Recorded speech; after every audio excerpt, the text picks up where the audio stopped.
Good morning everyone. So in this video we are going to study about molecular markers. What are molecular markers and different type of molecular markers. So molecular markers are used to detect different type of disease. In short, they detect the presence of that particular trait that is causing the disease. So in biology and medicine, a molecular marker, also termed as biomarker, can be substance native to organism whose detection indicates a particular disease state. For example, the presence of antibody may indicate an infection. So if you are suffering from a disease, it has that capability, molecular marker or biomarker has a capability to help you in detection of that disease. These markers may be identified directly, for example by DNA sequencing, or indirectly as in alloenzymes. In recent years, focus is on development of molecular markers based on DNA or protein polymorphism. So what is polymorphism? Polymorphism is like you express a particular things in a many different way. In a many different way we represent something. For example, DNA, RNA, protein. So these markers helps to identify a particular DNA sequence. Moving on to genetic markers.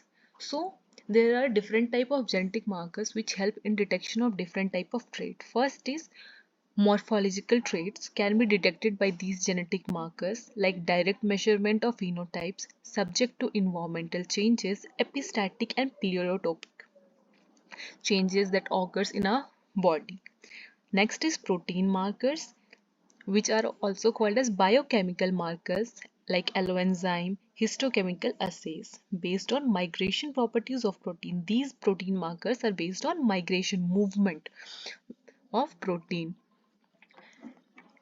subject to environmental changes and depends on the developmental stages. Next is the DNA or molecular markers that we're talking about, that is based on nuclear, mitochondria or chloroplast, because all three have their own DNA, right? So DNA markers are of two types. They can be based on polymerase chain reaction or they cannot be based on polymerase chain reaction. So molecular technique, on the basis of division, there are two type of molecular markers. First is PCR based technique and the non PCR based technique. Molecular markers can be detected by these two techniques.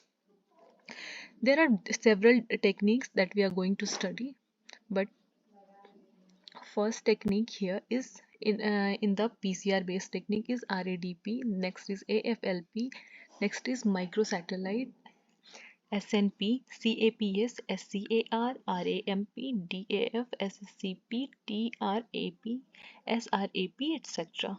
And on the non-PCR based techniques, we have RFLP and SSCP. So we'll study each and every one by one, each and every process one by one. So in this video, I'll be telling you about the RFLP technique, that is the non-PCR based technique.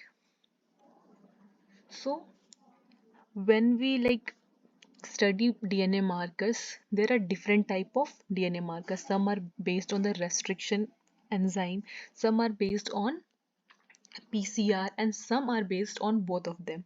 So first we'll study about the restriction based DNA markers.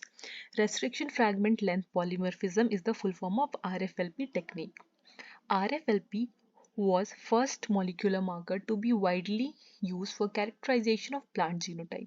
So this RFLP technique was first time used for characterization of plant genotype. Now what is genotype? Genotype is the genetic character, and one more word we have is phenotype, which is the observable character. For example, you have different genetic character and the things that we can see as a result of your gene, like your eye color, hair color, etc., is your phenotype that we observe from outside based on analysis pattern and derived from cleavage of their DNA with use of restriction endonuclease enzyme. So this analysis is done on the basis of cleavage of DNA, breaking down of DNA by use of restriction endonuclease enzyme. You know, restriction enzyme cuts down the DNA, so it is based on that technique. Moving on to the methodology, first cutting, restricting DNA with one or more endonucleases. First, what we do, we cut the DNA by using endonuclease enzyme. Separation of restriction fragment according to the molecular weight by gel electrophoresis. So we separate these cut fragment by molecular weight by doing gel electrophoresis. Transfer of capillarity to membrane, that is Southern blotting. Denature the DNA in membrane. Now the DNA is denatured. Hybridize the denatured DNA with a given probe. And then the last one is identify the target gene and differentiate the genome. So here I have just read the methodology. I'll be explaining it in the further slides by using a diagram. So see, this is the diagram. First you can see here, this is genomic DNA that we're taking, and what does this scissor indicate? This indicates the restriction enzyme, because restriction enzyme is also called as molecular scissor, so it is represented by scissor. So this genomic DNA is cut into fragment by restriction endonuclease, that is restriction enzyme, which is also called as molecular scissor. Next, these fragments are not arranged, so we separate it according to the weight by doing gel electrophoresis. Next, we move that separated particles to Southern blotting technique, where where we arrange it. Okay, so where we transfer by capillarity to membrane, we transfer that separated DNA fragments to the nitrocellulase membrane. Wait a minute, yes. So in Southern blotting, we use nitrocellulase membrane. We transfer all the separated DNA from gel electrophoresis to this nitrocellulase membrane. And then, see, denature the DNA in membrane. And when we put that DNA fragment to that membrane, it denatures the DNA. Hybridize the denatured DNA with a given probe.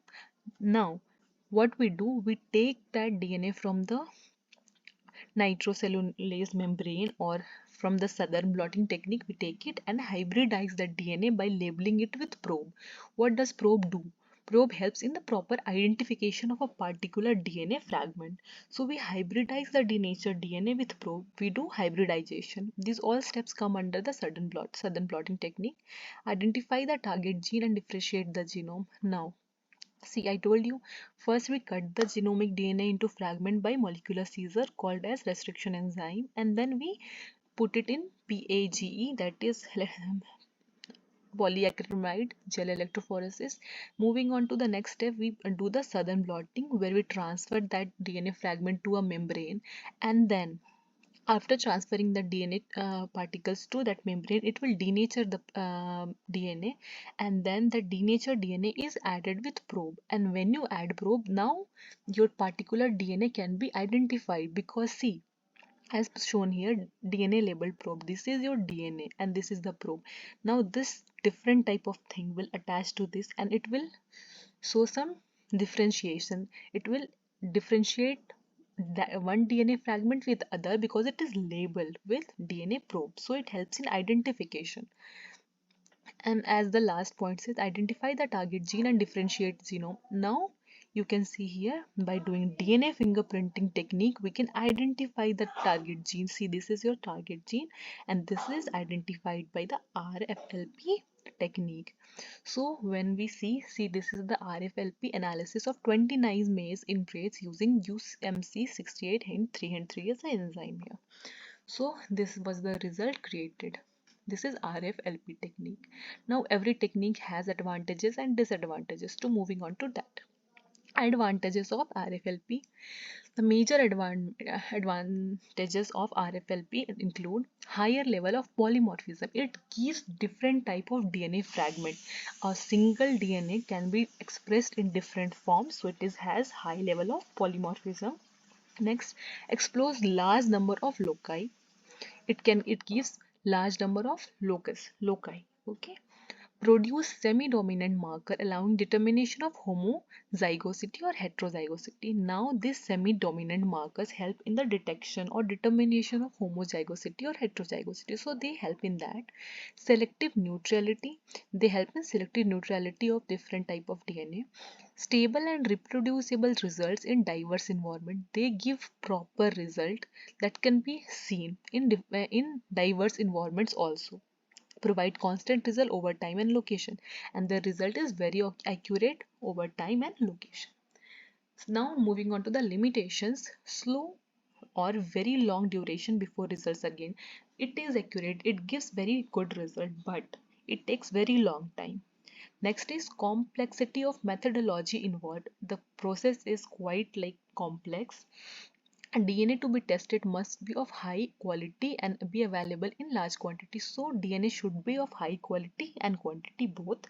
That is another limitation. Frequently, one has to work with radioisotopes. Radioisotopes emit radiation, so it is not very good to work with them.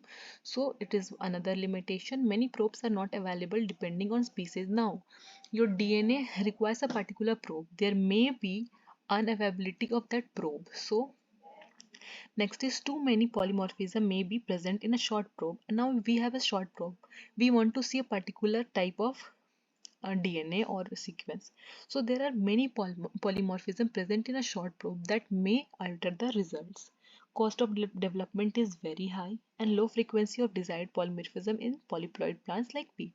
So whatever polymorphism we are desiring, the frequency of that desired polymorphism is very low, especially in polyploid plants like wheat.